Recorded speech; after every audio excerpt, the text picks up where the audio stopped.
10 rumah paling berbahaya di dunia. Di pelbagai bahagian dunia, terdapat rumah yang dibina di tempat-tempat yang berbahaya dan berisiko. Walaupun reka bentuk dan pemandangannya mengagumkan, kehidupan di sini memerlukan keberanian dan kewaspadaan yang tinggi kerana bahaya yang mungkin dibawa oleh alam semula jadi. Di manakah agaknya rumah-rumah ini boleh ditemui? Dan kenapa ia dianggap berbahaya? Jadi dalam video ini, kita akan menerokai 10 rumah paling berbahaya. Tetapi sebelum kita mula, mungkin anda boleh tekan like dan subscribe video ini. Ia sangat membantu kami sebagai pencipta kandungan. Terima kasih banyak. Jadi, mari kita mulakan. Nombor 1. Rumah Sutyagin, Rusia. Rumah Sutyagin ialah sebuah rumah yang pelik yang dahulunya terletak di Arkhangelsk, Rusia. Ia dibina oleh Nikolai Petrovich Sutyagin, seorang ahli perniagaan yang menjadi kaya pada tahun 1990-an. Pada mulanya, beliau hanya merancang untuk membina sebuah rumah 2 tingkat untuk keluarganya. Tetapi semasa pembinaannya, beliau memutuskan untuk membina rumah itu lebih tinggi kerana beliau mendapat inspirasi daripada rumah kayu tradisional di Jepun dan Norway. Disebabkan itu, secara beransur-ansur, tingkat demi tingkat ditambah sehingga mencapai tingkat ke-13 dengan ketinggian lebih kurang 144 kaki. Kerana ketinggiannya, ia dianggap sebagai rumah kayu tertinggi di dunia pada masa itu. Tidak seperti rumah biasa, rumah Sutyagin dibina tanpa sebarang pelan atau cetak biru. Tiada lesen atau kebenaran daripada kerajaan. Jadi, struktur dan piawaian keselamatan yang betul tidak dipatuhi. Disebabkan ini, ia tidak menjadi tempat tinggal yang selamat. Walaupun keluarga Sutyagin tinggal di sini selama beberapa tahun, keadaan rumah itu semakin lama semakin teruk. Pada tahun 1998, Nikolai Sutyagin telah dipenjarakan kerana kes-kes yang berkaitan dengan kegiatan haram. Dan semasa dia berada di penjara, Rumah itu terbiar. Tingkat-tingkat atasnya mula rosak dan mereput akibat cuaca sejuk yang melampau di Rusia dan kekurangan penjagaan yang baik. Namun, kerana rupa bentuknya yang unik, ramai orang cuba untuk memanjatnya, untuk melihat pemandangan dari atas. Tetapi kerana ia tidak kukuh, ia berbahaya untuk didaki. Terdapat laporan tentang orang yang terjatuh dari bahagian atas rumah itu. Selain itu, kerana ia hanya diperbuat daripada kayu, risiko untuk terbakar juga sangat tinggi. Jadi, pada tahun 2008, kerajaan tempatan telah mengisytiharkan bahawa rumah itu merupakan ancaman besar kepada keselamatan awam. Menurut pihak berkuasa, ia mudah terbakar dan berkemungkinan runtuh pada bila-bila masa. Disebabkan perkara ini, mahkamah telah mengeluarkan perintah supaya rumah itu dirobohkan sebelum 1 Februari 2009. Pada 26 Disember 2008, kerja-kerja merobohkan menara rumah telah dimulakan. Sebahagian besar daripadanya telah dipotong dan perlahan-lahan dibuka dalam tempoh beberapa bulan. Nombor 2. Biara Gantung, China. Biara Gantung atau Shuangkong Temple ialah sebuah kuil lama di Shanxi, China. Ia terletak di tepi sebuah gunung curam di Gunung Heng. Sebab itu ia kelihatan seperti tergantung di udara. Ia dibina pada tahun 491 Masihi. Jadi, ia sudah berusia lebih daripada 1,500 tahun. Ini adalah salah satu rumah yang paling berbahaya di dunia. Disebabkan oleh lokasi yang unik dan cara pembinaannya yang luar biasa, biara gantung terletak setinggi 75 meter dari tanah. Ia dibina pada ketinggian ini untuk mengelakkan banjir dan untuk melindungi daripada cahaya matahari yang terik serta hujan. Gunung itu sendiri berfungsi sebagai pelindung kuil daripada cuaca buruk. Disebabkan ini, walaupun bertahun-tahun telah berlalu, kuil ini masih kukuh. Selain itu, cara pembinaan biara gantung memang sangat unik. Seluruh kuil diperbuat daripada kayu dan disokong oleh tiang-tiang yang tertanam di batu gunung. Tiang-tiang atau rasuk ini dimasukkan ke dalam lubang-lubang kecil di batu. Sebab itu, ia kelihatan seperti terapung. Tiang-tiang menegak yang kelihatan di luar sebenarnya bukan yang menyokong kuil. Ia hanya ditambah untuk menjadikan struktur lebih kukuh dan untuk memberi keyakinan kepada para pelawat. Selain itu, biara gantung juga unik kerana ia menggabungkan 3 agama utama di China, iaitu Buddhisme, Taoisme dan Konfusianisme. Di dalam kuil ini, anda boleh melihat statwa ni na Buddha, Laozi at Confucius na magkakatabi. Ini menunjukkan bahawa kepercayaan yang berbeza boleh hidup bersama secara harmoni di satu tempat. Namun, walaupun kuil ini dibina dengan kukuh, terdapat juga masa-masa di mana ia menghadapi masalah. Pada tahun 2015, Ia telah ditutup sementara selepas beberapa batu jatuh dari gunung. Disebabkan hujan, para pakar telah mengkaji bagaimana untuk memperkukuhkan lagi tempat ini demi keselamatan para pengunjung. Disebabkan lokasi dan reka bentuknya yang unik, biara gantung dianggap sebagai salah satu rumah yang paling berbahaya di dunia. Oleh itu, pada tahun 2010, ia telah dimasukkan dalam senarai Top 10 Precarious Buildings in the World oleh majalah Time. Ini menunjukkan betapa mengagumkannya struktur kuil ini. Nombor 3. Takasugian Tea House, Jepun. Takasugian Tea House ialah sebuah rumah teh yang unik di Chino, wilayah Nagano, Jepun. Ia direka oleh arkitek Terunobu Fujimori. Dan namanya bermaksud rumah teh yang dibina terlalu tinggi. Struktur ini berdiri di atas dua pokok berangan yang diambil dari gunung berdekatan. Ia dibina di atas tanah milik keluarga Fujimori. Untuk masuk ke Takasugian, anda perlu memanjat tangga kayu itu. Tangga itu hanya bersandar pada salah satu pokok. Jadi anda perlu berhati-hati semasa memanjat. Di tengah-tengah tangga, terdapat satu platform di mana anda perlu menanggalkan kasut sebelum naik ke atas untuk masuk ke dalam rumah teh. Bahagian dalam Takasugian pula kecil saja, dengan keluasan 2.6 meter persegi. Ia cukup untuk 4 hingga 5 orang. Bahagian dalamnya diperbuat daripada buluh dan plaster. Jadi ia ringkas tetapi kelihatan lapang. Terdapat 3 tingkap besar di sini yang memberikan pemandangan indah kawasan sekeliling. Jadi, pada tahun 2010, Takasugian telah tersenarai dalam senarai 10 bangunan paling berbahaya oleh majalah Time. Ini adalah salah satu rumah yang paling berbahaya kerana ketinggiannya dan reka bentuknya yang unik. Kerana ia hanya dibina di atas 2 batang pokok. Ada kemungkinan ia berbahaya apabila berlaku ribut, gempa bumi atau angin kencang. Berkaitan dengan ini, Terunobu Fujimori adalah seorang arkitek terkenal yang gemar menggunakan bahan semula jadi dan mencipta reka bentuk yang unik. Takasugian adalah contoh gaya seni bina kreatif beliau. Beliau ingin menunjukkan bahawa sebuah rumah boleh menjadi sebahagian daripada alam semula jadi dan tidak perlu mengikuti reka bentuk biasa bangunan. Walaupun ini bukan bangunan awam, ramai yang mengagumi Takasugian kerana konsepnya yang unik. Ramai arkitek dan pelajar datang melawat ke sini untuk melihat reka bentuknya dan bagaimana ia dibina. Salah satu sebab mengapa Takasugian begitu unik adalah pengalaman ketika memasuki tempat ini. Mendaki tangga, menanggalkan kasut di tengah-tengah tangga, dan memasuki ruang kecil, memberikan rasa seolah-olah anda telah masuk ke dunia lain. Dengan tingkap yang besar, anda dapat melihat pokok-pokok dan gunung-gunung yang indah di sekeliling sambil menikmati teh. Katsukai Pillar ialah sebuah batu yang sangat tinggi di Georgia, sebuah negara di Eropah Timur. Batu ini mempunyai ketinggian 40 meter. Ia bersamaan dengan hampir 10 tingkat bangunan. Di puncaknya terdapat sebuah gereja lama yang dibina lebih 1,000 tahun yang lalu. Ini adalah salah satu rumah yang paling berbahaya di dunia kerana ia sangat sukar untuk didaki. Sehingga kini, hanya para Sami sahaja yang dibenarkan untuk naik ke sini.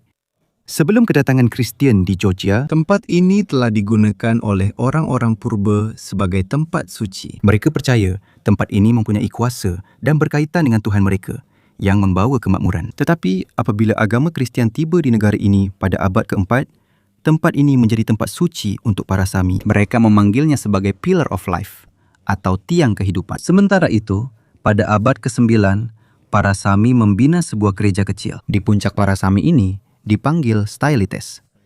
Merekalah para paderi itu yang tinggal di tempat tinggi untuk berdoa dan menjauhkan diri dari dunia. Tiada sesiapa pun yang naik ke tiang itu selama bertahun-tahun. Jadi kebanyakan orang tidak tahu apa yang ada di atasnya. Namun pada tahun 1944, sekumpulan penjelajah telah menjadi yang pertama mendaki Katsuki Pillar. Ia diketuai oleh seorang pengembara bernama Alexander Giaparidze dan seorang penulis bernama Levan Gotua. Apabila mereka sampai ke puncak, mereka melihat runtuhan sebuah gereja lama dan bilik-bilik untuk para Sami. Mereka juga menjumpai bekas-bekas tempayan arak lama yang menunjukkan bahawa pernah ada orang yang tinggal di sini dahulu. Dan selama bertahun-tahun, tiada siapa yang tinggal di tiang itu. Tetapi pada tahun 1995, seorang Sami bernama Maxim Kaftaradze telah memutuskan untuk tinggal di sini. Dengan bantuan kerajaan dan penduduk tempatan, gereja itu telah dibaiki dan dijadikan tempat perlindungan rohani. Sejak itu, tempat ini kembali menjadi kediaman para Sami.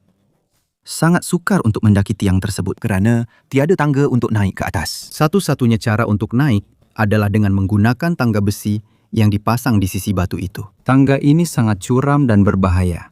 Sebab itu, bukan semua orang dibenarkan untuk naik. Hanya para Sami saja yang dibenarkan naik. Dan selalunya mereka tinggal lama di atas sana. Koroai. Three Houses terletak di Papua, Indonesia. Ini adalah salah satu rumah yang paling berbahaya di dunia kerana ketinggiannya. Rumah-rumah ini dibina dan didiami oleh suku Koroai yang telah lama hidup di hutan-hutan Papua. Rumah mereka berada pada ketinggian 6 hingga 12 meter dan ada juga yang mencapai 35 meter dari tanah. Mereka melakukan ini untuk mengelakkan haiwan buas, nyamuk dan roh jahat yang mereka percaya berkeliaran di hutan pada waktu malam. Ia juga jauh dari bahaya seperti banjir dan musuh dari suku lain. Tetapi membina rumah ini tidak mudah dan berbahaya. Pertama, mereka memilih pokok yang kukuh seperti pokok beringin yang akan menjadi tiang rumah. Bahagian atas pokok dipotong supaya permukaannya rata. Lantainya dibuat daripada dahan dan kulit pokok sagu, manakala dinding dan bumbung pula diperbuat daripada daun pokok sagu. Semua bahagian diikat bersama menggunakan tali yang diperbuat daripada rotan. Ia adalah sejenis tumbuhan yang kuat dan untuk naik ke atas, mereka menggunakan tangga yang diperbuat daripada kayu. Ia adalah sebatang balak panjang yang mempunyai alur-alur kecil supaya kaki tidak mudah tergelincir. Namun kerana ia kering dan kadang-kadang licin, perlu berhati-hati semasa memanjat. Bagi kanak-kanak dan orang tua, ini adalah satu cabaran besar. Sementara itu, bagi orang Korowe, rumah pokok bukan sekadar tempat tinggal.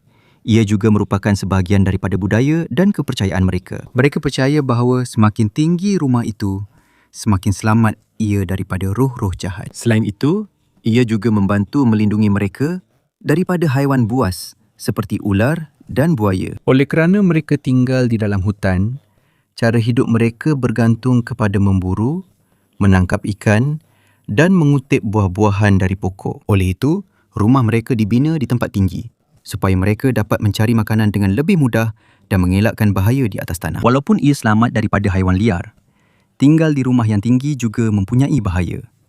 Disebabkan ketinggiannya, ada kemungkinan untuk terjatuh, terutamanya kanak-kanak dan orang tua.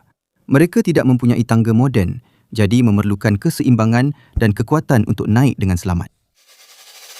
Casa do Penedo ialah sebuah rumah di Portugal yang dikenali sebagai rumah batu. Kerana ia dibina di antara 4 batu besar, rumah ini terletak di antara pergunungan di Fafé, Portugal. Disebabkan struktur yang unik dan lokasinya di kawasan tinggi di atas gunung, ia dianggap sebagai salah satu rumah yang paling berbahaya di dunia. Sementara itu, Casa do Penedo dibina pada tahun 1972 dan siap pada tahun yang sama. Ia dibina sebagai rumah rehat untuk sebuah keluarga yang ingin mempunyai tempat yang tenang jauh dari bandar. Ia tidak mempunyai asas yang kukuh seperti rumah biasa. Sebaliknya, batu-batu itu sendiri berfungsi sebagai dinding dan bumbung rumah ini. Disebabkan ini, reka bentuk rumah tersebut kelihatan seolah-olah sebahagian daripada alam semula jadi. Begitu juga, rumah ini mempunyai 2 tingkat. Di tingkat pertama, terdapat ruang tamu kecil dan dapur. Terdapat juga sebuah sofa konkrit yang sangat berat dan hampir 300 kilogram. Di tingkat atas pula, terdapat sebuah bilik yang boleh dicapai menggunakan tangga kayu. Tingkap dan pintu juga direka mengikut bentuk batu. Sebab itu, bahagian dalam rumah ini kelihatan unik. Terdapat juga sebuah kolam renang yang tidak diperbuat daripada simen. Sebaliknya, diukir terus daripada sebuah batu besar. Namun, rumah ini tidak mempunyai elektrik. Walaupun ia terletak berhampiran dengan ladang angin. Tiada internet atau televisyen di sini. Mereka hanya menggunakan lampu minyak atau lilin untuk pencahayaan. Dan bahan bakar untuk memasak adalah gas. Sebenarnya, salah satu sebab mengapa Casa do Penedo dianggap berbahaya adalah lokasinya.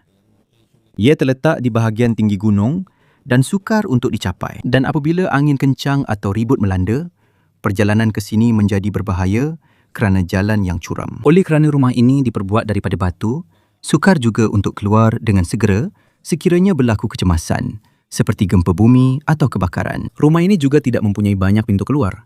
Jadi orang ramai mungkin sukar untuk melarikan diri sekiranya berlaku bahaya. Selain itu, Rumah ini juga telah beberapa kali menjadi sasaran pencuri dan vandalisme. Tingkap rumah ini sering dipecahkan. Jadi pemilik terpaksa memasang tingkap kalis peluru dan pintu besi demi keselamatan. Tiada balai polis atau hospital Berdekatan di kawasan ini. Jadi, jika sesuatu berlaku, bantuan akan mengambil masa yang lama untuk tiba. Biara Meteora di Greece adalah salah satu tempat yang paling terkenal di dunia kerana lokasinya yang unik. Ia terletak di puncak batu yang curam dan kelihatan seolah-olah tergantung di udara. Maksud meteora ialah berada di udara atau terapung. Dulu ia dibina oleh para Sami untuk mengelakkan peperangan dan penjajahan. Disebabkan ketinggian dan curamnya batu itu, ia sukar untuk dicapai. Jadi mereka selamat di sini. Sementara itu, pada abad ke-14 hingga ke-16, terdapat 24 biara yang dibina di kawasan ini. Tetapi kini, hanya tinggal 6 sahaja yang masih wujud dan masih digunakan, iaitu Great Meteoron, Varlam, Saint Nicholas Anapausas, Crosano, Holy Trinity dan Saint Stephen. Great Meteoron ialah biara terbesar dan yang pertama dibina pada tahun 1356. Biara Holy Trinity pula menjadi terkenal selepas muncul dalam filem James Bond, iaitu For Your Eyes Only. Batu-batu tempat biara ini dibina dianggarkan berusia 60 juta tahun. Ia terbentuk akibat pergerakan bumi dan proses hakisan yang berlaku dalam jangka masa yang sangat lama. Beberapa batu di sini mempunyai ketinggian sehingga 400 meter. Sebab itu, pembinaan biara menjadi sangat sukar. Dulu, belum ada tangga.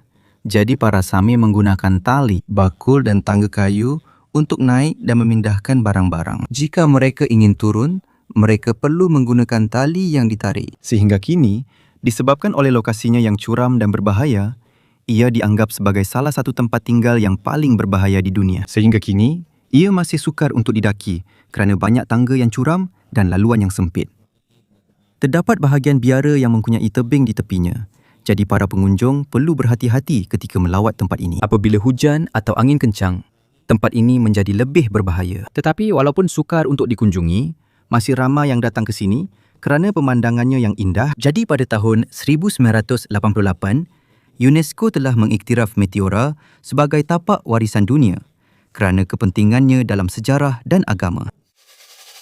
Number 8. Leaning Buildings of Santos ialah sebuah bandar di Brazil yang terkenal dengan bangunan-bangunan condongnya. Bangunan-bangunan ini tidak sengaja dibina sedemikian. Punca bangunan-bangunan itu condong adalah kerana tanah di bawah bandar ini lemah dan lembut. Pada tahun 1950-an dan 1960-an, banyak bangunan telah dibina di kawasan ini. Tetapi, kedalaman asas bangunan-bangunan itu tidak mencukupi.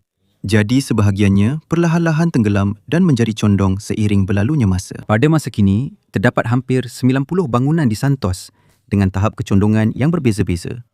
Ada yang sedikit condong, tetapi ada juga bangunan yang hampir 2 meter kecondongannya. Kecondongan ini tidak seteruk menara condong Pisa di Itali, tetapi menakutkan untuk difikirkan bahawa bangunan-bangunan ini adalah tempat tinggal ramai orang. Sebenarnya, masalah ini bermula kerana asas bangunan yang cetek. Tanah di bawah Santos terdiri daripada 7 meter pasir yang terletak di atas tanah liat yang lembut. Tanah liat ini tidak cukup kuat untuk menyokong berat bangunan-bangunan tinggi. Pada masa itu, undang-undang pembinaan bangunan di bandar tidak begitu ketat. Disebabkan perkara ini, ramai pemaju menggunakan asas yang cetek untuk menjimatkan kos. Namun, apabila beberapa bangunan didapati mula condong, kerajaan telah menggubal undang-undang baru. Mereka mengarahkan supaya asas bangunan baru diperdalamkan untuk mengelakkan masalah yang sama. Tetapi segalanya sudah terlambat untuk bangunan-bangunan yang pertama. Namun walaupun rupanya begitu, kebanyakan bangunan ini masih terus didiami. Penduduknya sudah terbiasa dengan situasi yang luar biasa ini. Salah satu masalah mereka ialah pintu dan tingkap yang sukar untuk ditutup. Terdapat juga perabot yang tidak berdiri rata di dalam rumah. Ada juga yang merasakan keseimbangan yang pelik semasa berjalan di kediaman mereka. Walaupun begitu, terdapat usaha untuk meluruskan beberapa bangunan dengan menggunakan teknologi moden. Salah satu cara adalah dengan menggunakan bicu hidraulik dan mengukuhkan asas bangunan. Tetapi kerana kosnya sangat mahal dan sukar untuk dilakukan, hanya beberapa bangunan saja yang telah diperbetulkan. Setakat ini, hanya 2 yang telah dibaiki, tetapi kebanyakannya masih kekal sengit. El Peñón de Guatapé atau juga dikenali sebagai La Piedra atau El Peñol ialah sebuah batu besar di Guatapé, Colombia. Ia juga merupakan salah satu formasi semula jadi yang paling terkenal di negara ini. Batu ini mempunyai ketinggian 200 meter dan terletak di kawasan yang dikelilingi oleh tasik dan hutan. Disebabkan ketinggian dan lokasinya, ia dianggap sebagai salah satu tempat yang paling berbahaya. Berkaitan dengan ini, tiada rumah sebenar di puncak El Peñón de Guatapé. Namun, idea untuk membina rumah di sini nampaknya berbahaya. Batu ini mempunyai permukaan yang curam dan keras. Jadi akan menjadi sukar untuk membina sebarang struktur. Satu lagi bahaya ialah angin kencang di atas yang boleh membawa risiko kepada sesiapa sahaja yang cuba tinggal di sini. Dan untuk sampai ke puncak batu ini, anda perlu mendaki 659 anak tangga yang terletak di sisinya. Tangga itu seolah-olah terjepit di celah batu. Jadi ia kelihatan kukuh dan apabila sampai ke atas, anda akan dapat melihat pemandangan tasik-tasik yang sangat indah, hutan dan pergunungan di sekelilingnya. Walaupun ini adalah tempat pelancongan yang terkenal, terdapat bahaya ketika mendaki batu tersebut. Disebabkan ketinggiannya, ia boleh menjadi berbahaya jika terdapat angin kencang atau hujan. Mereka yang tidak biasa dengan pendakian curam juga mungkin menghadapi kesukaran. Beberapa pengunjung juga merasa pening atau tercungap-cungap kerana banyaknya anak tangga yang perlu didaki. Nombor 10. Rumah di tebing Spanyol. House on the Cliff atau Casa Acantilado ialah sebuah rumah unik di Salobreña, Spanyol. Ia dibina di tepi tebing curam dengan sudut 42 darjah. Oleh sebab itu, ia diiktiraf sebagai salah satu rumah paling berbahaya di dunia. Rumah ini direka oleh Gil Bartolome Architects dan mempunyai rupa yang unik, seolah-olah sebahagian daripada alam semula jadi. Sementara itu, House on the Cliff mempunyai 2 tingkat dan kelihatan seperti tertanam di tebing. Perkara yang paling menarik perhatian di sini ialah bentuk bumbungnya yang kelihatan seperti kulit ikan atau ombak laut. Selain daripada rupa yang cantik, reka bentuk bumbung itu juga membantu untuk memastikan bahagian dalam rumah sentiasa sejuk. Begitu juga bahagian hadapan rumah ini diperbuat daripada kaca besar. Jadi dari sini anda boleh melihat Laut Mediterranean. Disebabkan cahaya semula jadi dari matahari, bahagian dalam rumah tidak gelap. Dinding dan perabotannya ringkas dan berwarna putih. Jadi, bahagian dalam rumah kelihatan bersih dan luas. Namun, disebabkan lokasi yang berbahaya, bahan-bahan yang kukuh perlu digunakan. Rumah ini dibina menggunakan konkrit dan besi untuk memastikan ia tidak mudah runtuh. Bumbung pula diperbuat daripada kepingan zinc kecil yang disusun dengan teliti untuk membentuk rupa semula jadi. Oleh kerana rumah ini terletak di tepi tebing, pembinaannya menjadi sukar. Jurutera perlu memastikan rumah ini tidak tergelincir atau jatuh.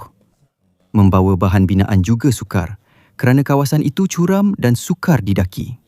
Selain itu, disebabkan lokasi rumah ini, terdapat risiko ia runtuh terutamanya jika berlaku hujan lebat atau gempa bumi. Namun, arkitek memastikan asas rumah ini kukuh. Disebabkan rupa dan reka bentuknya yang unik, rumah di tebing ini telah diiktiraf dalam pertandingan seni bina. Ramai pakar kagum dengan gabungan reka bentuk moden dan pemandangan semula jadi. Ia juga telah dipaparkan dalam rancangan TV, artikel dan platform dalam talian. Worms.